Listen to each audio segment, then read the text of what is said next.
Assalamualaikum guys, we are back with our 29th podcast. As usual, it's me and Abdullah Ali Khan. आज का जो हमारा topic है वो है डायलॉग ऑफ प्लेटो अगेन कार्मिडीज। ये भी एक प्लेटोनिक डायलॉग है और ये थोड़ा सा अगर सीक्वेंस में देखा जाए तो ये one of the earliest dialogues है। और इसमें इसका जो सेटिंग है इट गोज़ वे बैक। इस वक्त जो देखा इसमें ये देखा जाए कि जो सोक्रेटिस था he just return from his battle of early Peloponnesian war का एक बैटल था, उससे आया था। और फिर then he goes to a public gathering. वहाँ जाके he talks with Critias, then Critias introduces him to Charmides. So Charmides is a young boy. और मज़े की बात ये कि जो दोनों कैरेक्टर्स हैं they are related to Plato. जो क्रेटस था वो था सेकंड कज़न और Charmides was uncle of Plato. और इसमें अगर देखा जाए इस वक्त की जो पॉलिटिकल सेटिंग है it's very important regarding to this dialogue. And इस डायलॉग में डिस्कस किया जा रहा है टेम्परेंस को। सो एक ग्रीक वर्ड है सोफ्रेजोन है विद जिसको हम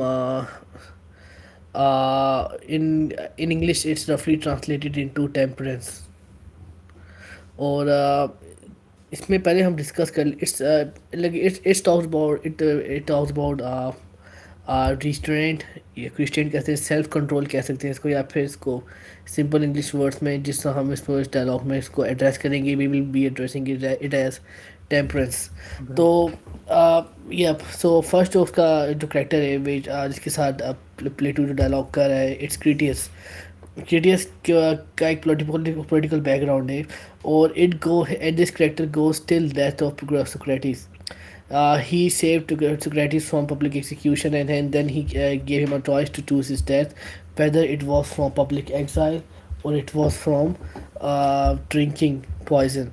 तो फिर सुकरात ने ये चूज़ किया था कि सुकरात पब्लिक एग्जीक्यूशन सॉरी एग्जाइल में जाने के बजाय he chose to drink poison instead.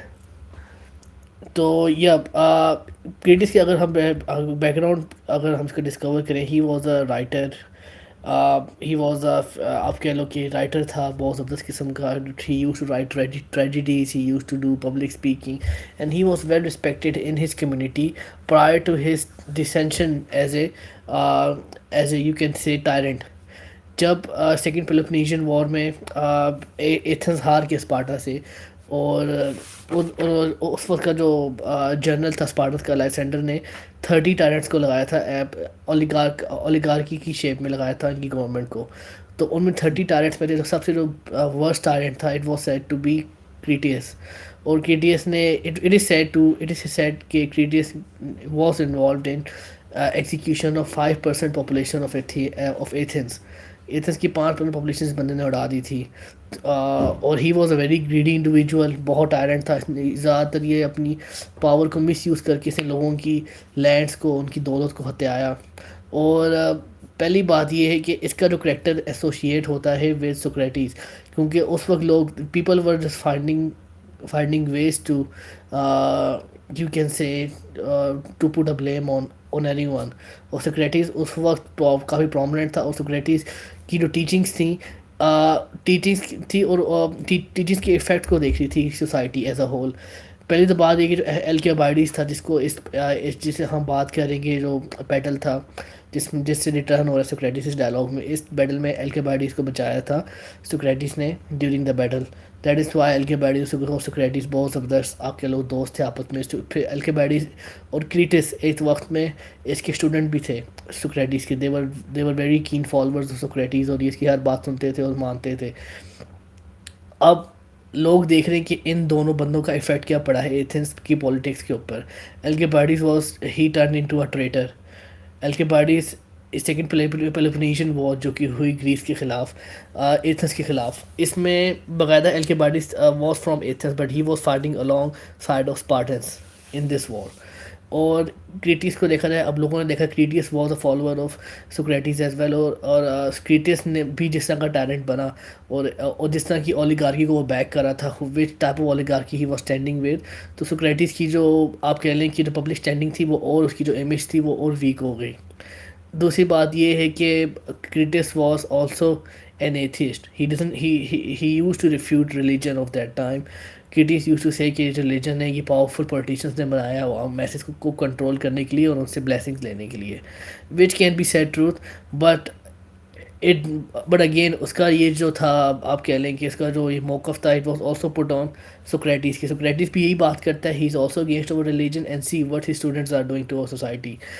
So people were standing up against Socrates near his death कि इसकी जो टीचिंग्स हैं they are bringing harm to our society, because when they look at Alcibiades and Critias, they think that these kind of individuals, और जो कि इस तरह के इंडिविजुअल्स बन चुके हैं सोक्रेटिस को फॉलो कर करके, इन्हीं की इसी की टीचिंग्स की वजह से हमारा जो एथेंस है, उनके जो यंग मैन जो हैं, they have strayed away from their path and they are not even able to win their battles now. तो मगर एट द सेम टाइम जब हम इस डायलॉग की बात करते हैं, जब क्रेटस के साथ बैठता है सोक्रेटिस आके डिस्कशन शुरू करता है, उसकी डिस्कशन का जो पहला जो स्टार्ट होता है, it is about philosophy and the nature of youth at that time. Socrates आके पूछता है कि आज के फ़िलासफ़ी में क्या चल रहा है, यूथ की क्या नेचर है, यूथ क्या कर रही है। तो यू कैन से कि सोक्रेटिस स्टार्ट से ही कंसर्न था about the behaviour and about the upbringing of youth. तो it's a bit of irony कि he was really concern but लोग उसकी बात समझ नहीं पाए और लोगों ने उसका जो मैसेज था उसको ख़राब समझा, and people were just finding to put blame on someone and they found someone which was Socrates. अगर हम इस डायलॉग की तरफ जाएं तो this dialogue talks about temperance. Temperance is about self control, is about, it is about controlling yourself, it's about living your life moderately। आप कुछ मतलब कि अपने आप को सेल्फ कंट्रोल में रखो, मॉडरेटली अपनी लाइफ गुजारो, या फिर it can be said it's a term use for modesty as well, मगर वो भी आगे जाके हम डायलॉग में डिस्कस करेंगे। मगर जैसे ही आप देखते हैं कि सोक्रेटिस इस डायलॉग में आता है बैटल से, सब लोग उसके इर्द गिर्द इकट्ठे हो जाते हैं और उससे पूछते हैं कि what happened in battles. Obviously they want the battle, but Socrates के अंदर एक हमें टेम्परेंस का एक एलिमेंट ऑलरेडी नज़र आता है। वो हमें इस तरह नज़र आता है कि लोग उसे उसे कहते हैं कि हमने ये सुना कि तुमने ये किया, तुमने वो किया, तुम्हारा बैटल बहुत अच्छा रहा, तुम लोग जीत किया है। Socrates was avoiding all this type of questions. और सोक्रेटिस ने ना किसी को ये भी नहीं बताया कि भाई मैंने किस तरह हीरोइकली उस जंग में लड़ा और किस तरह मैंने अल्केबाइडिस की जान बचाई और अपने फेलो सोल्जर्स का साथ दिया। उसने ये सब बातें लोगों को नहीं बताई बिकॉज वो नहीं चाहता था कि लोग उसकी तारीफ़ करें। तो हमें स्टार्ट में ही टेम्परस का एक एलिमेंट सोक्रेटिस के अंदर नज़र आ रहा है कि नहीं फिलहाल। अब सोक्रेटिस जैसे सब लड़के इकट्ठे होते हैं जिम्नेजियम में आके, सब बातचीत शुरू करते हैं कि what's up with philosophy. Critias tells him about a individual name Charmides, और वो बताते हैं कि कार्मिडीज जो है, Charmides is the son of Glaucon. ये जब तुम वॉर पे गए थे उस वक्त ये छोटा सा था मगर अब ये बड़ा हो गया है। इसकी खूबसूरती ही रियली ब्यूटीफुल, इस ज़्यादा खूबसूरत लड़का मतलब कि कहीं हमें दूर दूर तक नज़र नहीं आता। He is very temperate as well, he has a philosophical nature as well. और वो उसके बंद बांधना शुरू कर देता है कि कॉमेडीज़ बहुत खूबसूरत है, तुम्हें बहुत पसंद आएगा। लाइक ही अगर आप किसी मेहमान के घर जाओ ना, he tells you like I have like iPhone 14 है, मैं तुम्हें दिखाऊंगा मेरे पास आईफोन 14 है, no it's beautiful. He is just like advertising for comedies as a product like. और जैसे कि तुम्हें ये बंदा पसंद आएगा, like as soon as you set your eyes on him you are gonna love him. और ऐसा ही होता है कॉमेडी जब रूम के अंदर आता है और सोक्रेटिस जब उसको देखता है, सोक्रेटिस एकदम से एक ट्रांस में चला जाता है because he is such a beautiful young boy. और उसकी खूबसूरती को देख के, उसकी पर्सनैलिटी को देख के ही जस्ट स्टार्स मतलब कि स्पीकिंग नॉनसेंस वर्ड्स। बट उसके बाद he gathered himself and tries talking with comedies। Start में डिस्कशन इस तरह शुरू होती है कि जो क्रीटियस है वो एक बहाना बनाता है कि कॉमेडीज़ के सर में यूजुअली हेडेक रहता है सुबह के वक्त, और इस हेडेक की जो रेमेडी है वो सोक्रेटिस के पास है। सोक्रेटिस भी झूठ बोल रहा है, झूठ के साथ शामिल हो जाता है, उसको कहता है कि yes I do have the remedy but let's see कि जिस तरह अगर हम माइंड को ट्रीट करने की बात करें तो माइंड को ट्रीट करने के लिए we will have to treat the soul. Because मैं जब बैटल पे गया था तो बैटल में मैंने उस जगह के जो बड़े बड़े डॉक्टर्स से बात की, जो डॉक्टर्स कहते हैं कि if we have to inspect मतलब कि हमें किसी बीमारी को इंस्पेक्ट करना पड़ता है, किसी बॉडी पार्ट को इंस्पेक्ट करना पड़ता है, तो we have to inspect the head first. after treating in order to treat the head we have to respect the soul, and if we treat the soul, it would be easier for us to instead to you can say to क्या कहते हैं उसको, हम इस बंदे की जो बीमारी इसको दूर कर सकते हैं, ख़त्म कर सकते हैं। तो सोक्रेटिस इस तरह बहाना बना के उससे बातचीत शुरू करता है, एंड देन ही सेज कि लेट्स सी इफ़ के तुम्हारी अगर जिस तरह की तुम खूबसूरत नौजवान हो, क्या तुम एक खूबसूरत तुम्हारी क्या तुम्हारी सोल भी उतनी ब्यूटीफुल है, या like do you have temperance as well, do you have all those virtues for a good soul as well, so we will start dissecting your soul from here. उसके बाद से यस कॉमेडीज और उसकी dialogue शुरू होता है about temperance. तो Socrates पहले पूछता है कॉमेडी से, what do you think about temperance.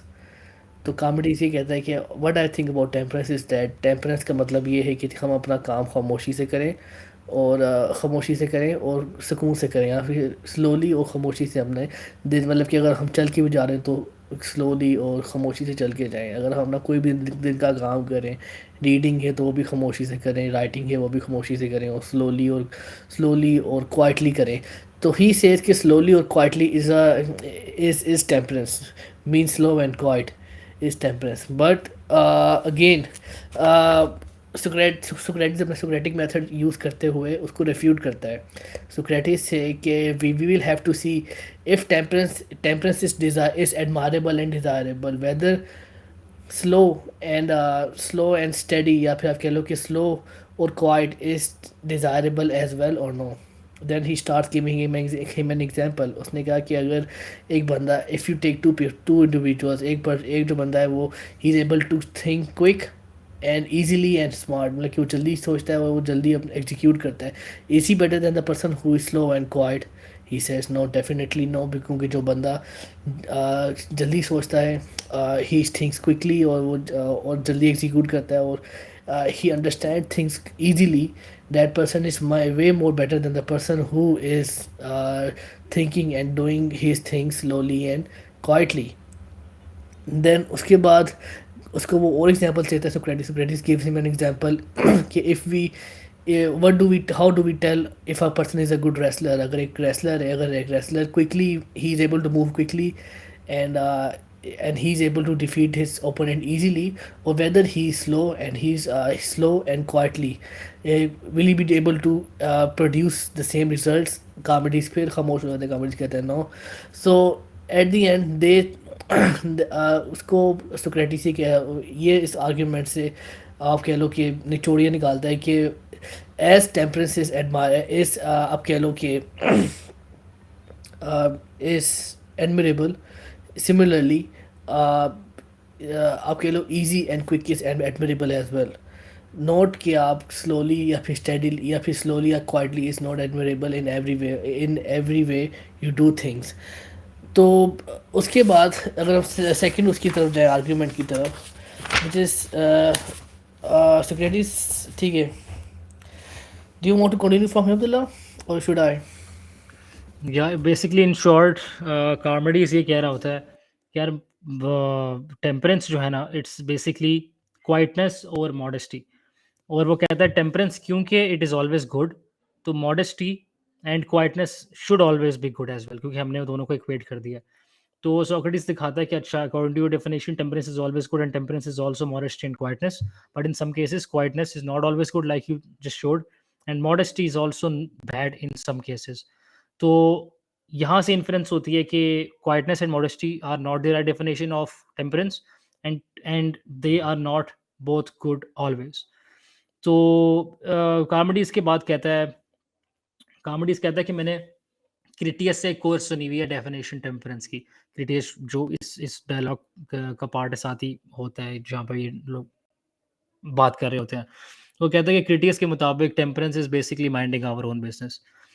Socrates फिर एक वही सोक्रेटिक मेथड करते हैं और सवाल जवाब करते हैं, और उससे कहता है कि अगर तो temperance is minding our own business, तो क्राफ्ट्समैन की मिसाल ले लो जो दूसरों के लिए चीज़ें बनाते हैं, राइट?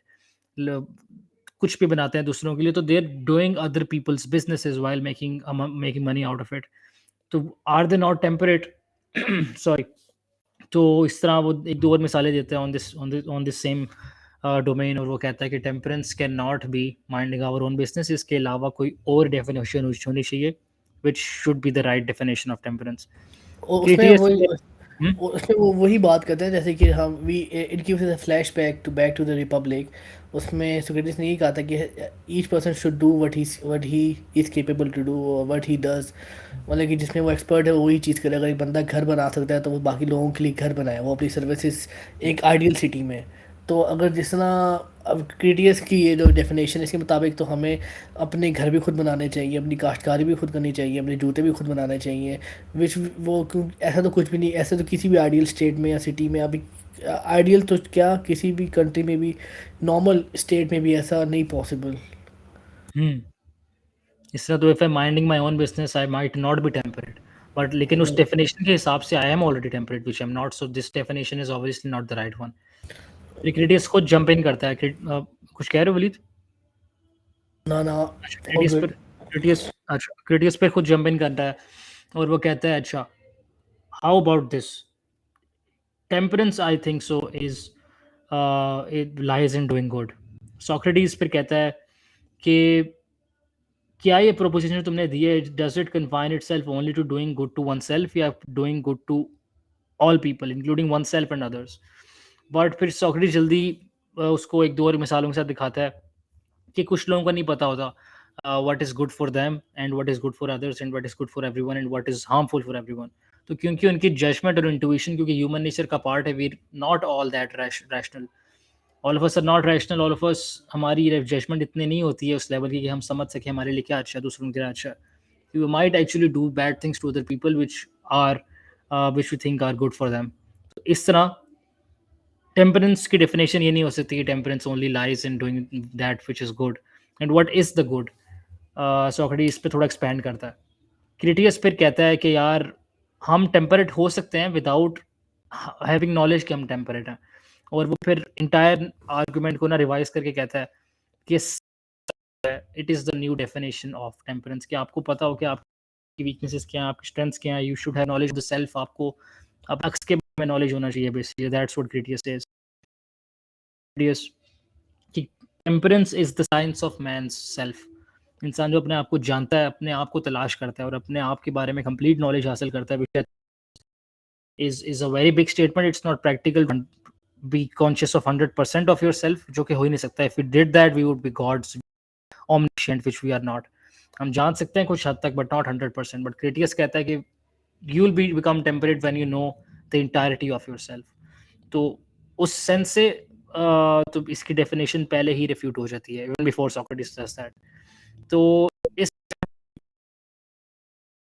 एक इंटरप्शन होती है, क्रिटियस बात कहता है अब तुम से डेफिनेशन, अब आओ तुम इसको तुम्हारा तो काम ही है रिफ्यूट करना, तुम तो सिर्फ दूसरों की बात में से गलती नहीं, तुम कुछ नहीं बता। तो सोक्रेटिस कहते हैं मेरा काम ये नहीं है कि मैं आपको वो चीज़ें बताऊं जो आपको अच्छी लगे, मेरा काम ये नहीं है कि मैं आपकी जो हर बात से एग्री करूं और आप डेफिनेशन दे रहे हो मैं उस पर एग्री करूं। मेरा काम बस ये है कि आप बात कर रहे हो उसको डायसेक्ट करना, और डायसेक्ट इन अ वे कि I will only agree with the truth. अगर आप सच सच यानी ट्रू डेफिनेशन ऑफ टेम्परेंस दोगे तो मैं मान जाऊंगा, मेरा क्या ही काम है इसके अलावा। तो दैट्स द क्लासिक सोक्रेटिस। वैसे he draws the other person in, asks some questions, उनको डायसेक्ट करता है अगर वो कुछ गलत बता रहे होते हैं, something incorrect, something invalid, so Socrates corrects them by cross questioning। Socrates फिर कहते हैं अच्छा तुमने जो डेफिनेशन दी Critias about temperance being having the knowledge of self knowledge, तो क्या ये नॉलेज एग्जिस्ट कर सकता है, इस तरह की टेम्परेंस एग्जिस्ट कर सकती है, या फिर इस अगर ये नॉलेज नहीं होगा इंसान के पास तो क्या वो टेम्परेट होगा? क्या ये सेल्फ नॉलेज होना ज़रूरी है एक इंसान के पास कि to be conscious about one's own self? एक इंसान टेम्परेट हो सकता है without knowing that he is temperate, right? ये नहीं कि एक इंसान को अपना हर कुछ पता हो, अपना अपना अपना अक्स को उसने तलाश किया हो तभी वो टेम्परेट हो सकता है। तो इसको मजीद क्रिटियस इसको एक्सपेंड करते हैं और कहता है कि हम इस बात को छोड़ देते हैं कि whether it is a knowledge of knowledge या whether it is knowledge quo knowledge या फिर it is a science of science, science of man self, हम बात करते हैं कि इसकी इसकी यूज़ वैल्यू क्या है, what is it's use case, इसकी इसकी इसकी इसकी फ़ायदा क्या है अगर आपके पास ये नॉलेज है, self knowledge, without talking about how it can B attend. तो अब ये जैसे यू विल सी कि ज़्यादा एम्बिग्यूटी आती जा रही है डायलॉग के अंदर, इन द सेंस कि शुरू में एक प्रोपोज़िशन एक एक बंदे ने की, जिस तरह काइस ने 2 प्रोपोज़िशंस की डेफिनेशन या सोक्रेटिस से रिफ्यूट की। तीसरी दी, फिर उसको रिफ्यूट किया, क्रिटियस फिर आया, उसने 2 डेफिनेशंस दी, इनफैक्ट 3 दी, इसको रिफ्यूट किया। अब यहाँ पे ये हो रहा है towards the end of the dialogue कि क्रिटियस खुद ही एक्सपैंड भी कर रहा है और कॉन्ट्रैक्ट भी कर रहा है आर्गुमेंट को। जैसे जब वो आर्गुमेंट देता है सोक्रेटिस को कि it is a science of man self, he refutes his own argument by saying कि यार such we should not concern ourselves with what it is but what its use cases, और confine कर देता है कि यार हम हमारे पास इतना नॉलेज नहीं है कि हम लोग इस चीज़ तक पहुंच सकें। और सोक्रेटिस इन मैनी डायलॉग्स, अभी हमने इससे पहले अभी बात की अबाउट बीइंग राइट, तो वहाँ पे भी ऐसे ही होता है कि they reach a point in the debate कि none of them agree with what they have been proposing, कोई कॉमन ग्राउंड नहीं मिलता, so they end the dialogue after that. Socrates बीच में इसके बताता है कि उसको एक ख्वाब आया, बेसिकली ख्वाब नहीं, in not in the literal sense, but he says कि I have a dream, basically मेरा विजन है एक परफेक्ट सोसाइटी का जिसमें people are ruled by wisdom. Wisdom को डिफाइन करता है एज नॉलेज ऑफ नॉलेज। तो प्रॉब्लम ये है कि even though he has a dream, he has a vision of a society that is ruled by wisdom, हर बंदा वाइज़ है वहाँ पे, लेकिन उसका पैराडॉक्स ये है कि ही डज़न्ट थिंक कि इन सच अ सोसाइटी लोग फिर भी खुश होंगे। और अगेन यहाँ पे प्रॉब्लम है, एक जो लिंक होता है ना बिटवीन आइडियल टेम्परेंस और विज़डम और स्पेसिफिक हैप्पीनेस, इन 2 चीज़ों के बीच में मसला है। इस नॉलेज ऑफ नॉलेज, इस विज़डम के अंदर क्या चीज़ है जो हमें खुश करती है या कर सकेगी, that thing Socrates can not find. तो यहाँ पे क्रिटियस सेज के equating wisdom with being happy और equating temperance with being happy is not what we are after. यहाँ पे डिबेट काफी डिफरेंट टेंजेंट्स पे निकल जाती है, आप जिसके बाद यहाँ पे डिसाइड होता है कि जो कार्बोडीज है वो बार बार मिलता रहेगा सोक्रेटिस से, और he try to learn from him, और अगर सोक्रेटिस के पास इंक्लूसिव आंसर हुआ तो लाइक कार्बोडीज, सोक्रेटिस आया था वॉर से और वो पेलेस्ट्रा में गया, वहाँ पे अपने पुराने दोस्तों से मिला इंक्लूडिंग क्रिटियस। उसने पूछा क्या क्या अब स्टेट है फिलॉसफी की, और यहाँ पे कौन है इंसान जो सबसे प्यारा हो दिखने में भी और दिमाग भी उसका सबसे प्यारा हो, इंटेलेक्चुअल यानी।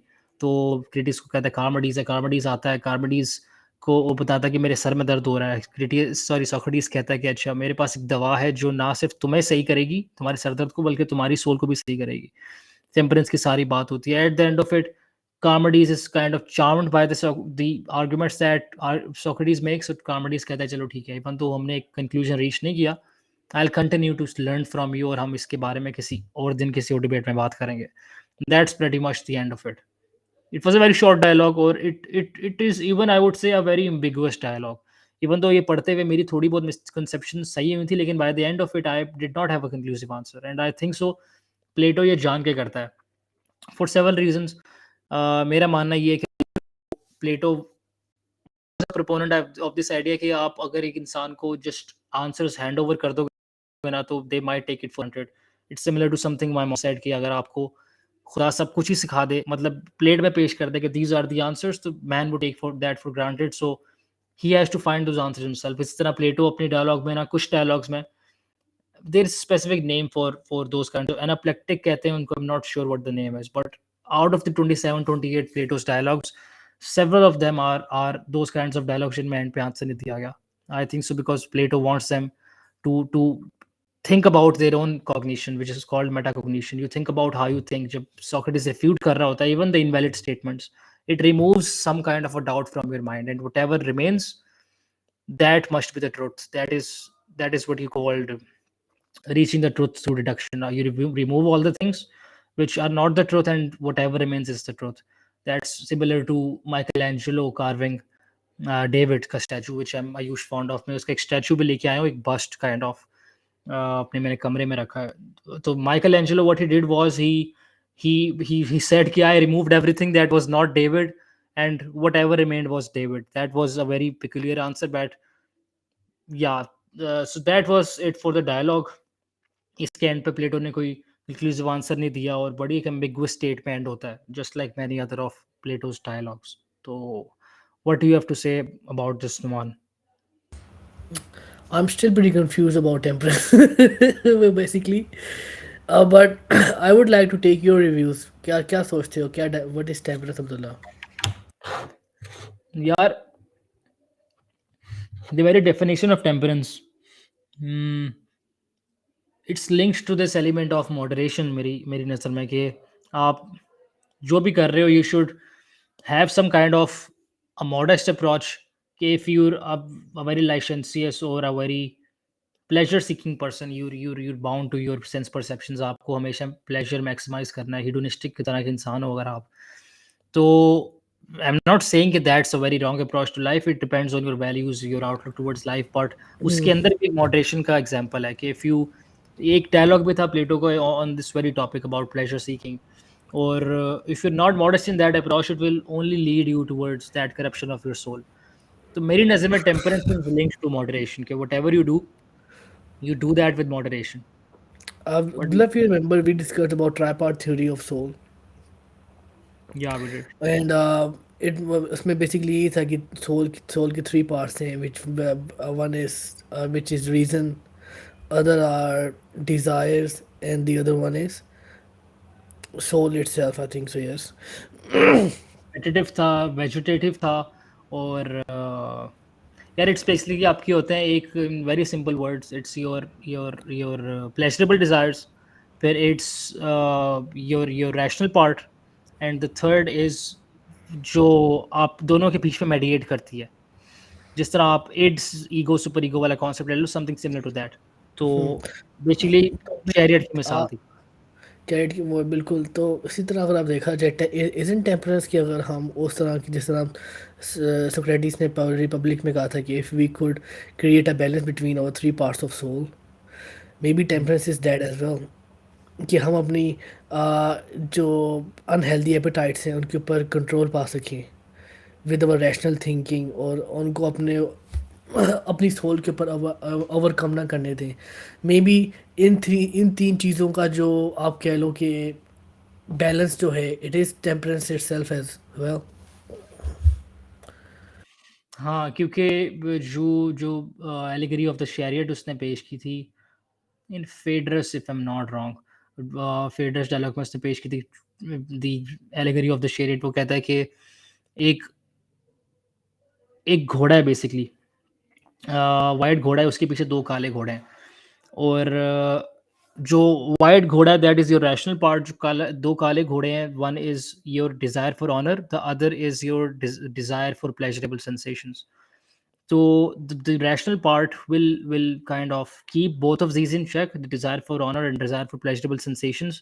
और तभी अगर तो आप रैशनल वाले को ओवर पार करोगे ना, only then can the chariot all together ascend towards the heavens, towards the skies, towards the skies. Basically metaphorical sense में प्लेटो कह रहा होता है कि आप, जिस cave allegory of the cave की मिसाल है, कि वो कहता है कि आपका जो केव से बाहर दुनिया है वो है सच्चाई. केव के अंदर हम पैदा होते हैं और हम देखते हैं कि शैडोज़ हैं केव के अंदर, हम लोग अपने ही रिफ्लेक्शंस को देख के समझते हैं ये असल ज़िंदगी है, लेकिन हम केव से बाहर निकलेंगे हमें समझ आएगी कि अच्छा this is the true enlightened truth. तो वो कहता है कि शरीर का काम है, उसने आसमानों की तरफ बुलंद होना है और उसने एनलाइटनमेंट अचीव करनी है, बेशक टू थ्रू गॉड या फिर through realising what's the truth about everything, reaching the form of the good in Plato sense. तो वो कहता है कि ये तभी होगा जब आप अपने रैशनल पार्ट को ओवरपावर करोगे, and it overpowers your desire for honor and your desire for pleasurable sensations. So you're very right. It's similar to that. कि आप moderation से करो, you know how to control Maybe the that three is parts. why, yes, maybe that is why this dialogue is a kind of ambiguous as well. कि to achieve that state of temperance is pretty much you can say unachievable, या फिर it's a very, you can say, बहुत एक extraordinary thing है अगर आप एक temperance जैसी एक चीज़ को एक्वायर कर सको. मे बी दैट्स वाई ये भी कह सकते हैं कि सोक्रेटिस के ये अर्ली डायलॉग्स थे, उस वक्त शायद उसकी सोच इतनी एक तरह से इवॉल्व नहीं हुई थी जितनी कि एट द टाइम ऑफ फेडरस और इस डायलॉग के बीच में काफ़ी गैप है. It can B it can B inclination towards his on intellect, कि उसका इंटेलेक्ट कैसे डेवलप हुआ ओवर द ईयर्स. और टेम्परस का हमें जवाब इस डायलॉग में नहीं मिलता, मगर it can be found in Phaedrus, I think so.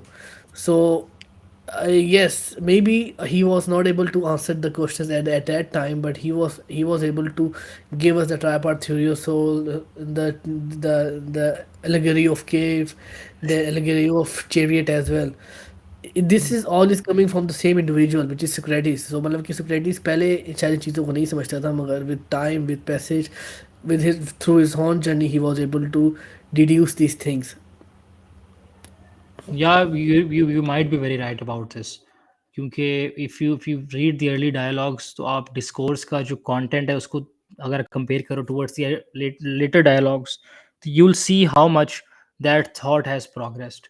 I started reading Plato to understand कि यार 2000 साल पहले का इंसान कैसे सोचता था. Plato lived like 2200 years ago. तो no, not really. 2400 years ago.